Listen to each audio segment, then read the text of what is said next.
Hey guys, so in this video I'm going to be covering the important ideas in chapter 4, and the first one I have was the process of acculturation and inculturation. And I actually had two quotes. The first one was on page 77, and it says, "The intercultural acculturation process is defined as the degree of identity change that occurs when an individual moves from a familiar cultural environment to an unfamiliar one."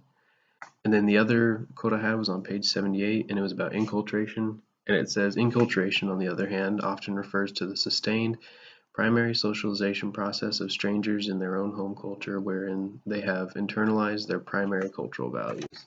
And I found this one important because it helps cover a lot of what's in this chapter. I thought that, um, when you're in an older culture, you start to become immersed in the way that they do things, and you start to kind of take in some of their traits and just learn from them and kind of build on yourself. And I think that happens in any culture actually, as long as you want it to. The other topic that I had, or idea, was a cultural ethnic identity typological model, and the quote was on page 89. And it says, "To understand how ethnic individuals see themselves in relation to both their ethnic group and the society at large, ethnic and cultural identity salience can be viewed as a fourfold model that emphasizes an individual's adaptation options toward ethnic identity and larger cultural maintenance issues."